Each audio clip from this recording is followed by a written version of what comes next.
Since 1990, the community of Botshabelo has worked to become a self-sustaining village and, more importantly, a place of dignity for around 700 residents. It's home, you know, there is no place like this place. When I came to Botshabelo, everybody was open and there were people around making me smile.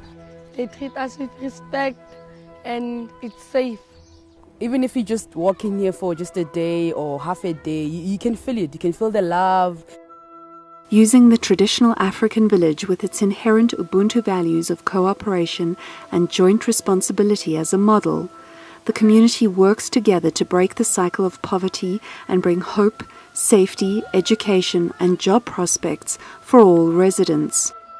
I'm Con Clutie, and together with my wife Marion, we established Botshabelo 22 years ago. My dream is to make this the model village of Africa. This can only be done if everybody participates.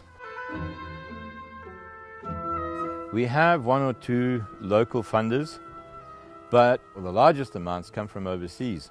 No matter how many people come and help us, they can't feed us. They'll give us a small amount, and that would help us. But no one walks up to you and says, I'm going to feed this child until they're 18.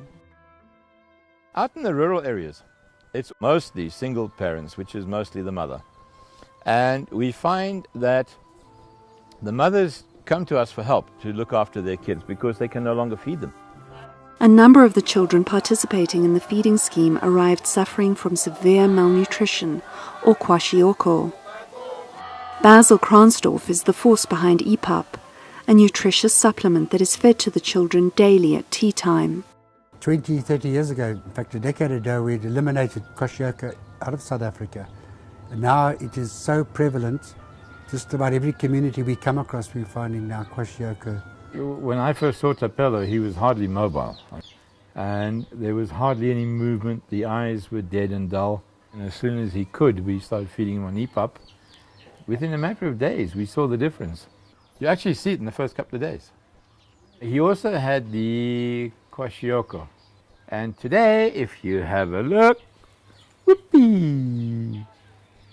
There's hardly any sign of an extended stomach. Eh? Through a partnership with EPUP, the children now receive a daily, nutrient-replete meal. For many, this is their most nutritious meal of the day. When you meet, and I think you're going to meet some of them later, some of the children who are now working, and you see how literate they are, how numerate they are, what is being created here is an absolute unique model of life. The effects of good nutrition have been witnessed in the Botshabelo school. What happened is that they settled down in class, they listened to the teacher, there was less bullying, and of course the big thing was that the children didn't have to steal or fight to get food. Housing is not your first priority. Your first priority is to get up in the morning and see that your children can actually stand. And that is what's happened with this EPUP for us. It's come in, it's like our nutritional Father Christmas. If we don't feed our children, we will fill them. The prisons are full of children that did not eat initially. We are not getting to the lineage problem of food. We need to eat nutritionally, not we need to eat. Forget about eating. We need to eat nutritionally so that a child can just enter the classroom and then as you open the book, you see the spark.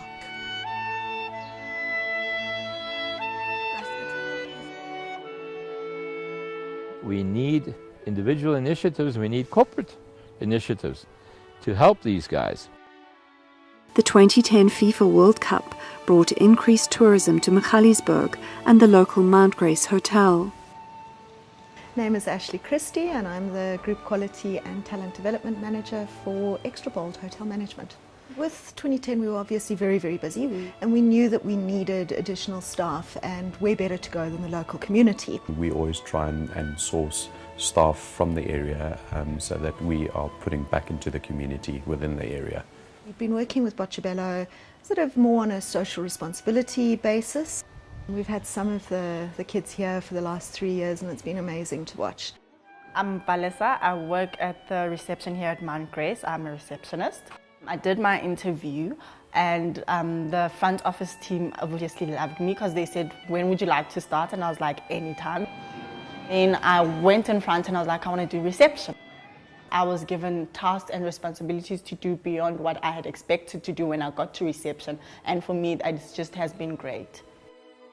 Lebo Makalane successfully completed hospitality training at Mount Grace. Now she's carving out a new future for herself in the northern suburbs of Johannesburg. I would have never thought that I'd be here. I know that this was one of my dreams, but I had some serious issues, so it's nice to believe that I'm actually living my dream right now. Being at Botshabelo, I've learned how to become a proper parent, you know, who expresses their feelings, who just loves their child completely, and yeah, I think that that's just the person that I've become today. At Botshabelo, Selina is about to join her colleagues in a career in the hospitality industry. I've been studying hospitality for 2 years now. Basically, education is, part of life. You gotta take that.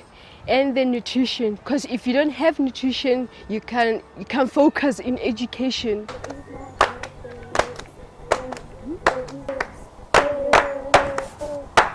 I want to see myself working at Mount Grace first and then travel all over the world. That's what I really like, traveling. I think that people have the power to change what they want to change. Our world is in such big trouble, so we need more people like Marion and Con.